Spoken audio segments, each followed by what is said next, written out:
Hello everyone, I hope आप सभी लोग बहुत अच्छे होंगे। मेरा नाम है Abhishek Mahendra Tripathi. Welcome to Learnify. तो बच्चों, मुझे पता है आप लोग बहुत अच्छे से पढ़ाई कर रहे हैं और जो आप बच्चों की डिमांड पे ही, आप सभी की डिमांड पे आज पहली बार इस चैनल पे क्लास 10 की फिजिक्स का मैं पहली बार मॉडल पेपर लेके आया हूं, जिस मॉडल पेपर में आपको आज बहुत सारे important questions with numericals with बहुत सारे कॉन्सेप्ट हिंदी मीडियम और इंग्लिश मीडियम दोनों के लिए कराऊंगा। आपको ये वीडियो बहुत अच्छी लगने वाली है। ये वीडियो बहुत ही इंपॉर्टेंट भी होगी आपके एग्जाम के पॉइंट ऑफ व्यू से। तो अगर आप इस चैनल पर नए हैं तो इस वीडियो को लाइक करके चैनल को सब्सक्राइब जरूर करिए और हाँ, बेल आइकन जरूर प्रेस करिए ताकि आपको आने वाली वीडियो की नोटिफिकेशन टाइम पर मिल सके। और आपको ये क्लास कैसी लग रही है इसके बारे में अपने कमेंट में अपने जो विचार है वो जरूर व्यक्त करिए। तो चलिए स्टार्ट करते हैं बिना किसी टाइम वेस्ट के। चलिए बात करते हैं पहले क्वेश्चन की। पहला क्वेश्चन आपकी स्क्रीन पर लिखा हुआ है। ये क्वेश्चन आपका हिंदी में है तो मैं इसको इंग्लिश में एक्सप्लेन कर दे रहा हूं। देखिए क्वेश्चन क्या बोल रहा है कि एक ऑब्जेक्ट है जो कि आपका कॉनकेव मिरर के सामने रखी हुई है, ठीक है। तो बता रहा है कि जो ऑब्जेक्ट है उसकी जो इमेज बन रही है वो इमेज कब आपकी वर्चुअल मैग्नीफाइड और इरेक्ट बनेगी, ठीक है। तो यहाँ पे आपको इसका जवाब देना है, ठीक है। तो हिंदी मीडियम वाले क्वेश्चन समझ गए होंगे, इंग्लिश मीडियम वालों को मैं बता दिया है। तो आपके पास यहाँ पे चार ऑप्शन है। तो चार ऑप्शन में आपको कुछ नहीं करना है, आपको याद रखना है कॉनकेव मिरर यानी अवतल दर्पण से जब आपकी जो इमेज होती है वो तभी वर्चुअल यानी आभासी बनती है जब आपकी जो ऑब्जेक्ट होती है वो कहां पे होती है, जब आपकी ऑब्जेक्ट आपकी पोल और फोकस के बीच में होती है। यानी कि ध्रुव और फोकस के बीच में जब आपकी ऑब्जेक्ट होती है तब क्या होता है, जो इमेज बनती है, प्रतिबिंब बनता है, वो कैसा बनता है, वो हमेशा वर्चुअल इरेक्ट और मैग्नीफाइड यानी कि आभासी, सीधा और वस्तु से बड़ा बनता है, ठीक है। तो यहां पे ऑप्शन क्या हो जाएगा, जब वस्तु कहां पे होगी, फोकस और ध्रुव के बीच यानी कि फोकस और पोल के बीच में हो जाएगा, ठीक है। तो ये हो जाएगा आपका पहला क्वेश्चन। अब बात करते हैं नेक्स्ट क्वेश्चन की। तो नेक्स्ट क्वेश्चन देख रहे हैं आपके स्क्रीन पर आ चुका है, लिखा हुआ है कि यहां पे बताना है कि कौन सा फॉर्मूला यहां पर पावर के लिए सही नहीं है, यानी इनमें से कौन सा फॉर्मूला पावर का गलत फॉर्मूला है। तो आपको याद रखना है यहाँ पे जो पावर यानी सामर्थ्य होता है या शक्ति होती है, इसका आपके पास तीन फॉर्मूले होते हैं, ठीक है।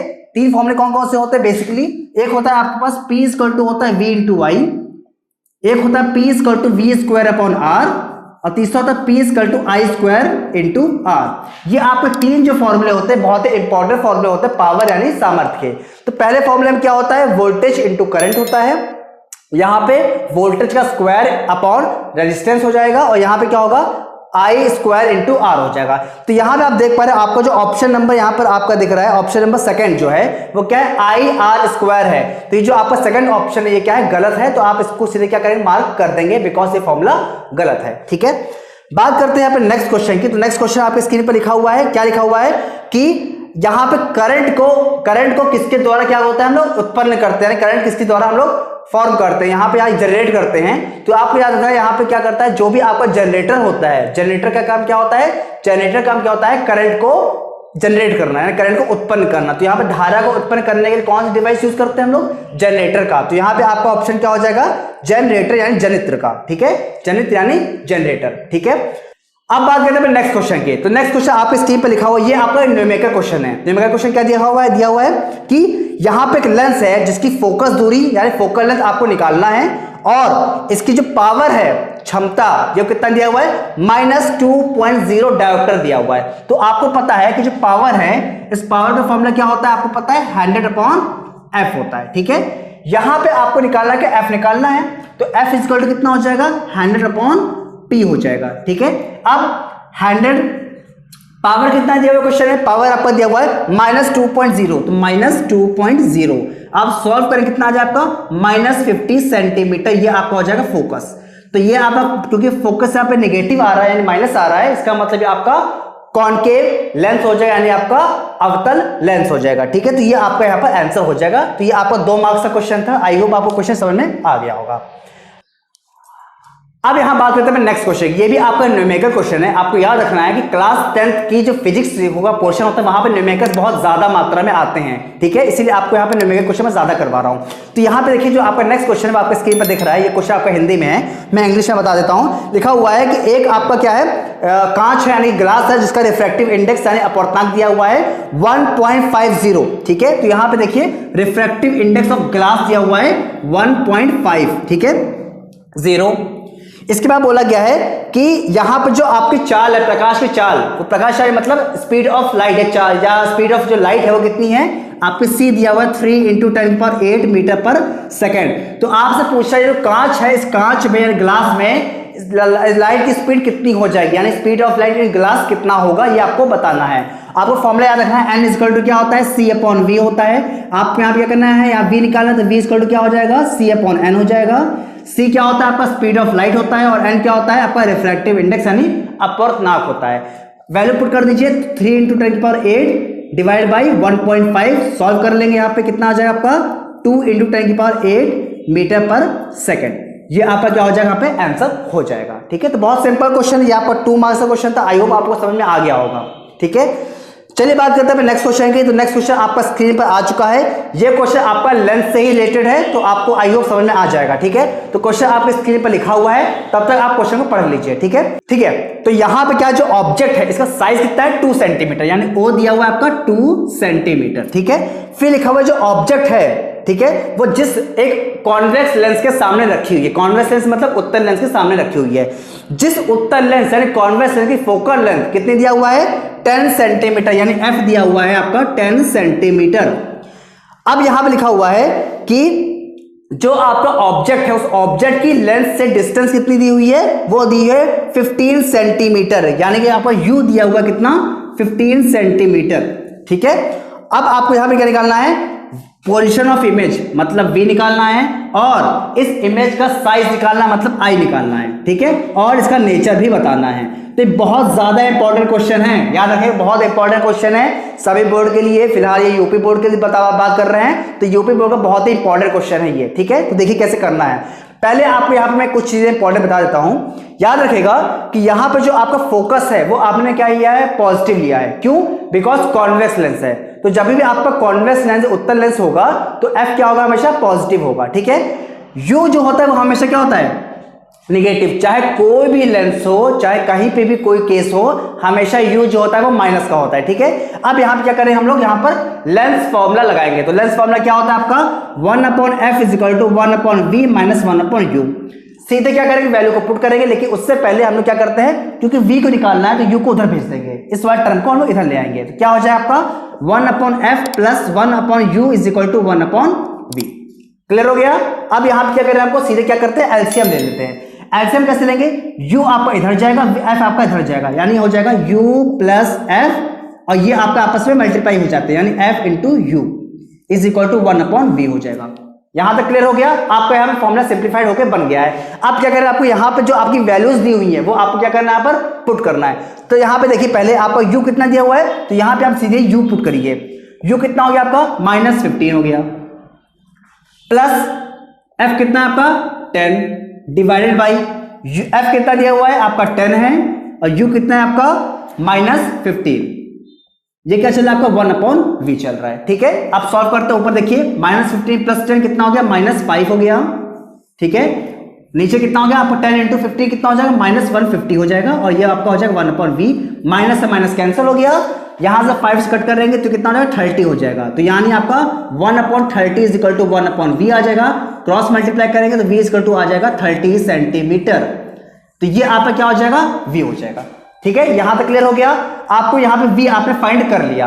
अब आपको क्या निकालना है, अब आपको निकालना है यहाँ पे I क्या है आपका, साइज ऑफ इमेज, यानी कि जो प्रतिबिंब की ऊंचाई निकालनी है। क्या होता है यहाँ पे फॉर्मूला, आपको फॉर्मूला याद रखना है, I/O = v/u। ये होता है आपका लेंस के लिए साइज निकालने का फॉर्मूला। आपको निकालना है I, तो I आपको कितना हो जाएगा, v × O/u। v क्या है आपकी, पोजीशन ऑफ इमेज कितनी निकाली हमने यहाँ पर, देखिए यहाँ पे मैं इसको रफ कर देता हूँ यहाँ पे ताकि आपको क्लियर हो जाए। तो मैं यहाँ पे इस चीज को रफ कर दे रहा हूँ, ठीक है, ताकि आपको चीजें क्लियर रखें।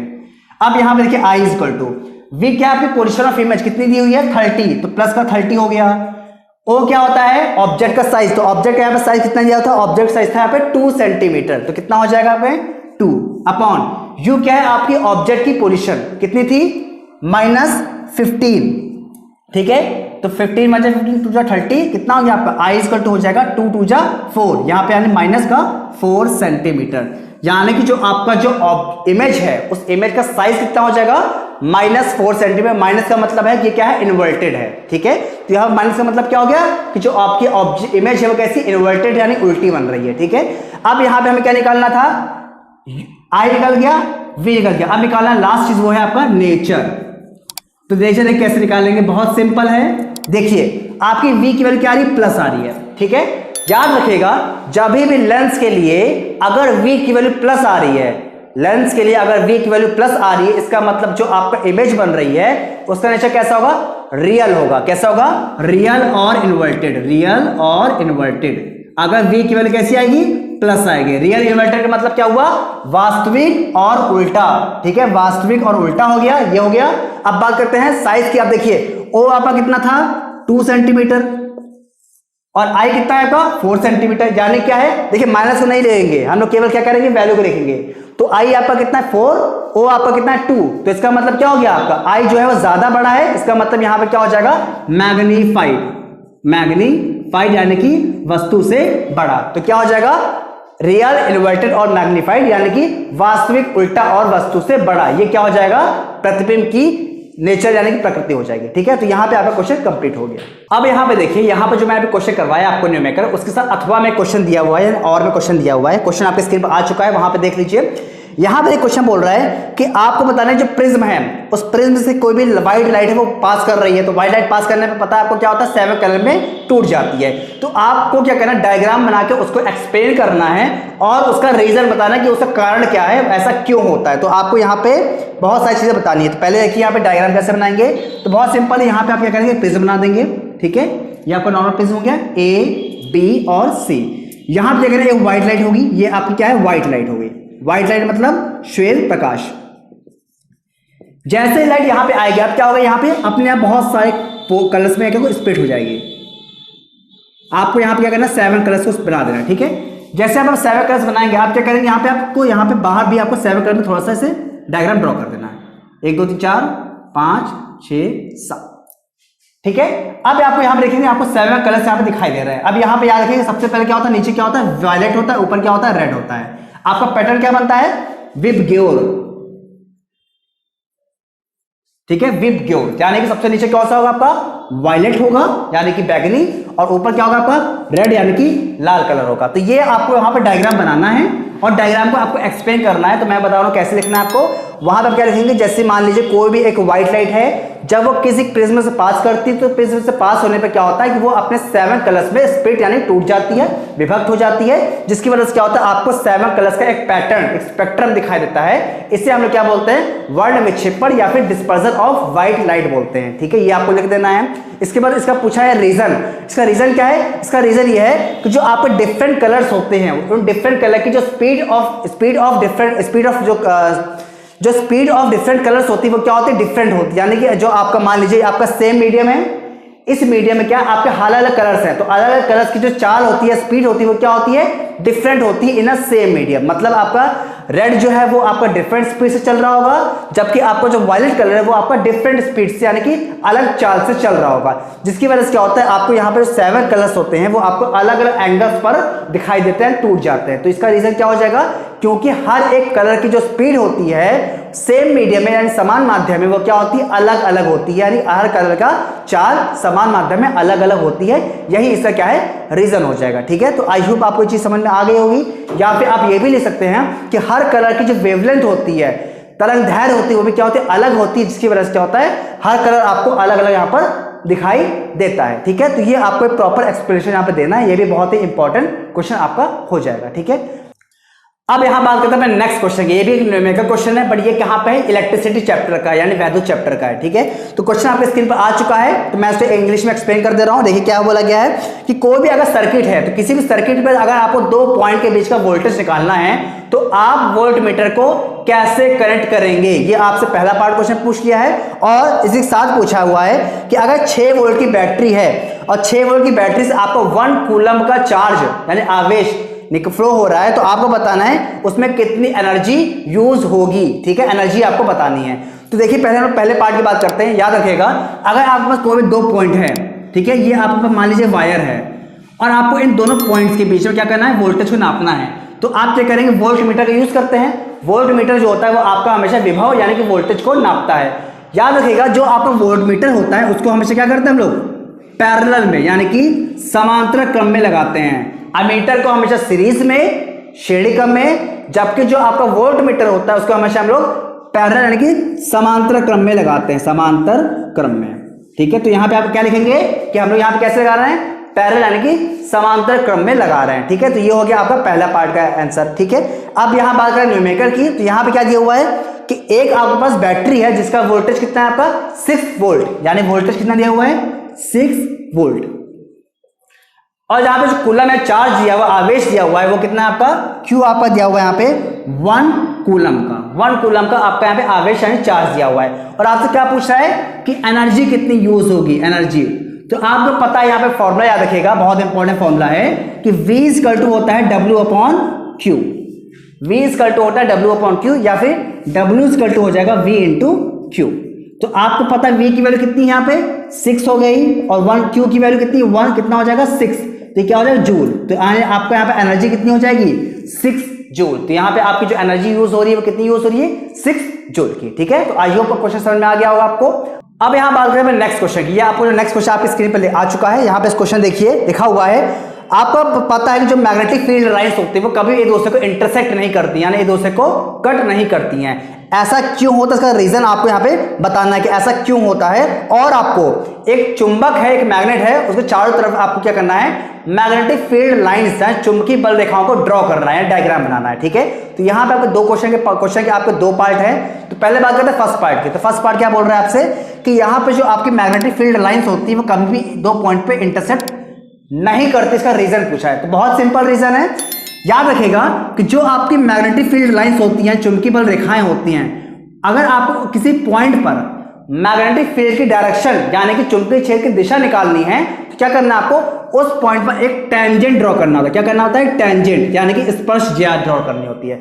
जो आपकी स्पर्शज्या होती है, टेंजेंट होती है, वो आप ये करती है मैग्नेटिक फील्ड की डायरेक्शन यानी चुंबकीय बल की दिशा को दिखाता है। ठीक है, अब मान लीजिए यहां पे क्या हो रहा है कि एक आपकी क्या है 2 रेखाएं हैं वो ऐसे कट कर रही हैं, क्लियर हो गया। अब मान लीजिए आपके पहले ये वाला करवाए, अब इस पॉइंट पे अगर हम इस पर एक टेंजेंट ड्रॉ, टेंजेंट का मतलब होता है सर्कल को टच करते हुए कोई लाइन बनाते हैं, उसे क्या बोलते हैं, टेंजेंट यानी स्पर्शज्या बोलते हैं। तो यहां पे अगर आप कोई टेंजेंट ड्रॉ करेंगे तो ये टेंजेंट कुछ इस तरह से होगी आपकी। ठीक है, अब आपका दूसरा कर्व ये वाला है, ये कर्व है आपका दूसरा। ठीक है, ये आप क्या कर रहे हैं, इसी पॉइंट पर अगर आप क्या करते हैं इस पर भी एक टेंजेंट ड्रॉ करेंगे तो आप क्या हो जाएगी, ये हो जाएगी। तो क्या दिख रहा है यहां पे एक ही सिंगल पॉइंट की यहां पे 2 डायरेक्शन क्या हो रही, 2 डायरेक्शन बन रही P और Q, जो कि पॉसिबल नहीं है। याद रखिएगा एक पॉइंट की सिर्फ एक ही डायरेक्शन है, दिशा हो सकती है, एक पॉइंट की 2 दिशा कभी नहीं हो सकती। मान लीजिए आप यहाँ पे कंपास लेके जाएंगे, तो कंपास लेके जाएंगे तो क्या होगा, क्या वहां पे आपको 2 तरफ सुई दिखाएगा, नहीं दिखाएगा, वहां पे आपको सिर्फ एक ही तरफ सुई दिखाएगा। तो एक पॉइंट की सिर्फ एक ही डायरेक्शन हो सकती है, इसीलिए यहां पर एक पॉइंट की 2 डायरेक्शन ना हो पाए, इसीलिए कभी भी लाइंस एक दूसरे को कट नहीं करती हैं, चाहे वो कितने भी पास हो जाएं। अगर आपको इसका एक्सप्रेशन समझ में ना आया हो तो आप कमेंट सेक्शन में जरूर मेंशन करिएगा, मैं इसको फिर से आपको एक्सप्लेन कर दूंगा। ठीक है, बात करते हैं अपने नेक्स्ट क्वेश्चन की, इसी के दूसरे पार्ट की। दूसरे पार्ट में क्या करना है, आपको डायग्राम ड्रॉ करना है। डायग्राम कैसे था, एक मैग्नेट ले लीजिए, नॉर्थ पोल और साउथ पोल। ठीक है, नॉर्थ पोल और साउथ पोल हो गया। आपको क्या करना है, इसके डायग्राम को ड्रॉ करना है मैग्नेटिक फील्ड की। ठीक है, तो ये आपको पता है कि नॉर्थ से साउथ की तरफ जाती है, नॉर्थ से साउथ की तरफ। तो यहाँ पे फील्ड लाइन पास होगी, यहाँ पे 2 रूट चलेंगे। तो आप क्या करना है, आपको इस तरह से एक डायग्राम ड्रॉ करना है। ध्यान ये रखिएगा कि यहाँ पे कोई भी लाइन दूसरे को कट नहीं करनी चाहिए, अगर कट करेंगी तो वहां पे आपका क्वेश्चन गलत हो जाएगा डायग्राम। ठीक है, तो आप क्या करना है, यहाँ पर इस तरह से कई सारी लाइन्स को ऐसे ड्रॉ कर देना है। ठीक है, बस यही आपका क्या हो जाएगा, डायग्राम हो जाएगा। एरो हमेशा बना दीजिएगा नॉर्थ से साउथ तरफ, यही आपको डायग्राम ड्रॉ कर लेना। क्वेश्चन आपको फुल मार्क्स मिल जाएंगे। ठीक है, यहां पे 2 क्वेश्चन और बता देता हूं। मैग्नेट जो होता है, मैग्नेटिक फील्ड, चुंबकीय क्षेत्र, उसकी डायरेक्शन क्या होती है, हमेशा नॉर्थ से साउथ की तरफ। जबकि कहां पर, मैग्नेट के बाहर, मैग्नेट के बाहर कहां होती है, नॉर्थ से साउथ के अंदर। बट मैग्नेट के अंदर कहां पे होगी, नॉर्थ से साउथ, सॉरी साउथ से नॉर्थ। ठीक है, तो मैग्नेट के अंदर क्या होगी, हमेशा साउथ से नॉर्थ होगी, और मैग्नेट के बाहर कहां होगी, नॉर्थ से साउथ। इस पे बहुत लोग कंफ्यूज हो जाते हैं, तो आपको यहां पे कंफ्यूज नहीं होना है। मैग्नेट के अंदर साउथ से नॉर्थ और मैग्नेट के बाहर नॉर्थ से साउथ हो जाएगा। ठीक है, तो अब हम मूव करते हैं लास्ट क्वेश्चन की तरफ। यहां पर जो आपका लास्ट क्वेश्चन है, ये लास्ट क्वेश्चन बहुत ज्यादा इंपॉर्टेंट है और थोड़ा सा कॉम्प्लिकेटेड भी है, तो इसके एक एक स्टेप को बहुत ध्यान से देखिएगा। क्वेश्चन आपके स्क्रीन पे आ चुका है, तो आप पहले क्वेश्चन को अच्छे से पढ़ लीजिए, बहुत लॉन्ग क्वेश्चन है।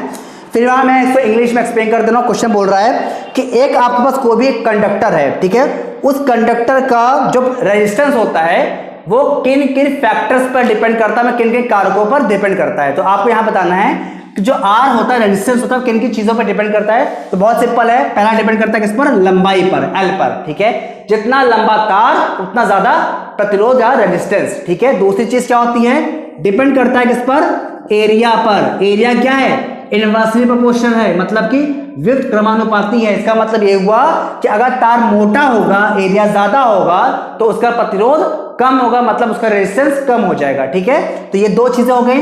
तीसरी चीज क्या होती है, are depends on nature of material, किस पर, नेचर ऑफ मटेरियल। इसका मतलब ये होगा जो आर होता है वो आपका पदार्थ की प्रकृति पर निर्भर करता है। मतलब मान लीजिए कॉपर का तार है, आपके पास एल्यूमिनियम का तार है या फिर लोहे का तार है, तो अलग अलग तार का जो प्रतिरोध या रेजिस्टेंस होगा वो क्या होगा, अलग अलग होगा। इसीलिए क्या होता है, आपका जो आर होता है, रेजिस्टेंस होता है, वो आपके नेचर ऑफ मटेरियल पर डिपेंड करता है। और एक चीज और, आर टेम्परेचर पे भी डिपेंड करता है। टेम्परेचर मतलब तापमान पर, यानी अलग अलग तापमान पर जो रेजिस्टेंस होगा वो क्या होगा, आपका अलग अलग हो जाएगा। तो ये आपको चार फैक्टर्स, चार कारक को याद रखना है, ठीक है। अब यहां बात करते हैं इस क्वेश्चन के नेक्स्ट पार्ट की, जो कि एक न्यूमेरिकल पार्ट है। कैसे करना है वो देख लीजिए। यहां पे देखिए क्वेश्चन को क्या करना है, आपको बोला क्या है, एक आपके पास तार है जिसकी लंबाई कितनी है, एल है, ठीक है, और इसका जो क्षेत्रफल है या एरिया है वो कितना है, इसका ए है। ए क्या है, इसका क्षेत्रफल यानी कि एरिया, ठीक है। अब बोला गया इसका जो रेजिस्टेंस है वो कितना है, इसका 4 ओम है। इसको आप R1 मान लीजिए, ठीक है, इसको आप मान लीजिए L1, उसको मान लीजिए A1, ठीक है। तो L1 कितना, इसका इसकी जो L1 है वो कितना, L है, और इसका जो एरिया A1 है वो कितना है, A है, ठीक है। ये हो गया। अब बोला गया है कि इसी पदार्थ के, मतलब इसी मटेरियल का अगर एक दूसरा तार ले लें जिसकी जो लंबाई है वो कितना है, L/2, तो एक दूसरा पास तार हो गया, मान लीजिए ये दूसरा तार है आपके पास, छोटा सा है, इसकी लंबाई कितनी है, L/2, ठीक है। ये आपको क्या हो जाएगा, L2 हो जाएगा, ठीक है। और इसका जो क्षेत्रफल है यानी एरिया है वो कितना दिया हुआ है, 2A, तो आपका एरिया कितना यहाँ पे है, 2A, यानी आपका A2 जो हो जाएगा वो हो जाएगा 2A। आपको बता रहे इसका रेजिस्टेंस कितना होगा, R2 आपको निकालना है। तो बहुत सिंपल क्वेश्चन है, यहाँ पे देखिए फॉर्मूला याद रखिएगा। आपको पता है R क्या होता है, ρL/A होता है, ये आपका रेजिस्टेंस का फॉर्मूला होता है। यहाँ पे रो जो होता है वो क्या होता है, आपका विशिष्ट प्रतिरोध, या इसको बोलते हैं स्पेसिफिक रेजिस्टेंस होता है, याद रखिएगा। क्योंकि यहाँ क्वेश्चन बोल चुका है कि दोनों क्या है, सेम मटेरियल के तार हैं, समान पदार्थ के तार हैं, इसलिए आपका रो क्या होगा, दोनों में समान होगा, ठीक है। तो R1 लिखेंगे तो R1 क्या हो जाएगा, रो सेम हो गया L1 A1। ऐसे आप R2 लिखेंगे, क्या हो जाएगा, रो सेम हो गया L2/A2 हो जाएगा। आपको क्या करना है, यहाँ पे डिवाइड करना है, R1/R2 या फिर R2/R1 कर दीजिए। तो यहाँ पे मैं क्या कर रहा हूँ, R2/R1 कर दे रहा हूँ। तो क्या हो जाएगा आपका, रो L2/A2 डिवाइड कर रहे हैं, इसको किससे डिवाइड कर रहे हैं, रो L1/A1 से, ठीक है। रो से रो यहाँ पर कैंसिल हो गया। अब क्या हो जाएगा यहाँ पर, अब यहाँ पे क्या हो जाएगा आपका, ये जो L1 A1 वो क्या होगा, ऊपर जाके पलट जाएगा, यानी आपका हो जाएगा R2/R1 हो जाएगा आपका L2/A2 इंटू A1 ऊपर हो जाएगा और L1 नीचे हो जाएगा, ठीक है। अब यहाँ पर सिर्फ क्या करना, आपको वैल्यू पुट कर देनी है। तो यहाँ पे देखिए L2 कितना ये हुआ आपका, यहाँ पे L2 आपका यहाँ पे L/2, A2 कितना है आपका 2A, A1 कितना आपका है A, और L1 कितना आपका L। अब यहां पे देखिए आपका L से L, A से A कैंसिल, तो कितना हो जाएगा आपका R2/R1 आपका हो जाएगा, यहाँ पे 1/2 नीचे, 2 कितना हो गया 1/4, ठीक है। तो यहाँ पे आपका हो गया R2/R1 इक्वल टू हो गया 1/4। आपको निकालना क्या, R2, तो R2 इक्वल टू कितना हो गया आपका R1/4, और R1 वैल्यू की कितनी दी हुई है 4 ओम। तो आप क्या करेंगे, यहाँ पे सीधे 4/4 कर देंगे, तो कट जाएगा कितना आपका 1 ओम। इसका मतलब आपका जो R2 हो जाएगा वो कितना हो जाएगा आपका 1 ओम। तो ये आपका यहाँ पर आंसर हो जाएगा। तो ये बहुत ही सारे जितने क्वेश्चंस कराए, सारे क्वेश्चन बहुत इंपॉर्टेंट है। ये जो पेपर मैंने लेके आया हूँ मॉडल पेपर, ये सारे पेपर में जितने भी क्वेश्चन आपके, ये सारे आपके एग्जाम के पॉइंट ऑफ व्यू से बहुत ज्यादा इंपॉर्टेंट है और कई बार ये बोर्ड्स में आ भी चुके हैं। तो जितने क्वेश्चन मैं कराए हैं, आई होप आपको सारे क्वेश्चन करके बहुत अच्छा लगा होगा। इन क्वेश्चन की, हर एक क्वेश्चन की आप लोग 2-3 बार प्रैक्टिस जरूर कर लीजिएगा। फिर मिलते हैं अपने नेक्स्ट क्वेश्चन, एक नेक्स्ट मॉडल पेपर के साथ, एक नए टाइप के क्वेश्चन के साथ। तब तक के लिए अगर आप लोग इस चैनल पर नए हैं तो इस वीडियो को लाइक और चैनल को सब्सक्राइब करके बेल आइकन जरूर प्रेस करिएगा, ताकि आपको जो आने वाली क्लासेस हैं उनकी नोटिफिकेशन टाइम पर मिल सके। तो मिलते हैं नेक्स्ट क्लास में। धन्यवाद।